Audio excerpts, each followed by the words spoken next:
ஹாய்ங்க. இன்றைக்கான வீடியோ நம்ம என்ன பார்க்க போகிறோம் அப்படின்னா ஹிந்தி பாரக்கடி தாங்க. பாரக்கடி அப்படின்னா என்ன அப்படின்றது ஆல்ரெடி நான் உங்களுக்கு சொல்லியிருக்கேன் இல்லையா? அது ஒன்றுமே இல்லை, தமிழில் இருக்க காக்கா கீ வரிசை தான் ஹிந்தியில் பாரக்கடி அப்படின்னு சொல்லுவோம். வாங்க வீடியோக்குள்ளார போகலாம். Topic name பாரக்கடி. பாரக்கடி அப்படின்றதுக்கான தமிழ் ப்ரொனவுன்சியேஷன் எழுதியிருக்கேன். இது ஆ டு அகக்கான மாத்ராஸுங்க. இது எதுக்கு எழுதியிருக்கேன்னா இந்த மாத்ராஸை பயன்படுத்தி தான் நம்ம பாரக்கடி எழுத முடியும்.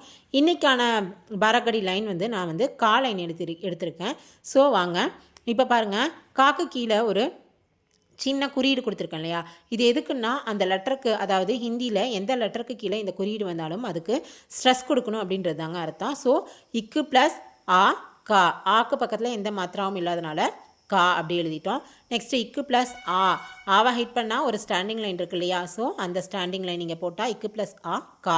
ஈக்கான ப்ரொனவுன்சியேஷன் ஷார்ட்டாக வந்தால் அது லெட்டருக்கு ஃப்ரண்ட் சைடு வரும் குறியீடுன்னு சொன்னேன். ஈக்கான ப்ரொனவுன்சியேஷன் லென்த்தாக வந்தால் லெட்டருக்கு பேக் சைடு வரும். ஸோ இக்கு ப்ளஸ் இ கீ, இக்கு ப்ளஸ் இ கீங்க. நெக்ஸ்ட்டு ஊக்கான மாத்திரா விசில் மாத்திரான்னு சொல்லியிருக்கேன். பார்க்குறதுக்கு விசில் மாதிரி இருக்கனால இது விசில் மாத்திரான்னு சொல்லுவோம். ஆல்ரெடி இங்கே சொன்ன மாதிரி தான் ப்ரொனவுன்சியேஷன் ஷார்ட்டாக வந்தால் லெட்டருக்கு ஃப்ரண்ட் சைடும், ப்ரொனவுன்சியேஷன் லென்த்தாக வந்தால் லெட்டருக்கு பேக் சைடும் வரும். ஸோ இக்கு ப்ளஸ் ஊ கூ, இக்கு ப்ளஸ் ஊ கூங்க. இக்ரு அப்படின்ற லெட்டர் எங்கே வந்தாலும் லெட்டருக்கு கீழே சி மட்டும் எழுதுனா அது ரூ ப்ரொனவுன்சியேஷனில் வரும். ஸோ இக்கு ப்ளஸ் இக்ரு இக்ரு. நெக்ஸ்ட்டு ஏ அப்படின்றதுக்கு லெட்டருக்கு மேலே ஒரு கர்வ் வரும்.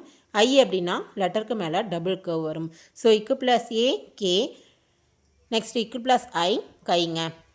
நெக்ஸ்ட்டு ஓ மாத்திராவில் ஆவை ஹைட் பண்ண என்ன இருக்குது? ஒரு ஸ்டாண்டிங் லைன், ஒன் கர்வ் இருக்கா? ஸோ ஓக்கான மாத்திரா one standing line, one curve. And அவுக்கான மாத்திரா ஆவை ஹைட் பண்ண என்ன இருக்குது? One standing line, double curve இருக்குது. ஸோ இக்கு ப்ளஸ் ஓ கோ, இக்கு ப்ளஸ் அவு கவுங்க. நெக்ஸ்ட்டு அம்ல ஆவை ஹைட் பண்ணால் மேலே ஒரு டாட் இருக்குது. அகல ஆவை ஹைட் பண்ணால் என்ன இருக்குது? சைடில் 2 டாட் இருக்குது. ஸோ இக்கு ப்ளஸ் அம், இங்கே பாருங்களேன், ஆவா ஹைட் பண்ணுங்களேன், என்ன இருக்குது? ஒரு டாட் இருக்கா? ஸோ காக்கு மேலே ஒரு டாட் வச்சா அம் ப்ரொனவுன்சியேஷனில் வரும். சைடில் 2 டாட் வச்சா அஹா ப்ரொனவுன்சியேஷனில் வரும். ஸோ இக்கு ப்ளஸ் அம் கம், இக்கு ப்ளஸ் அஹ கஹங்க. ஸோ அவ்வளோதாங்க இன்றைக்கான வீடியோவில் நம்ம பார்த்தது க கா கி கி கு கு இக்ரு கே கை கோ கவ் கம் கஹ. அவ்வளோதாங்க. என்னுடைய வீடியோஸ் உங்களுக்கு பிடிச்சிருக்கு அப்படின்னு நீங்கள் நினச்சிங்கன்னா என்னுடைய வீடியோஸ்க்கு லைக், ஷேர் அண்டு சப்ஸ்கிரைப் பண்ணுங்கள். தேங்க்யூ.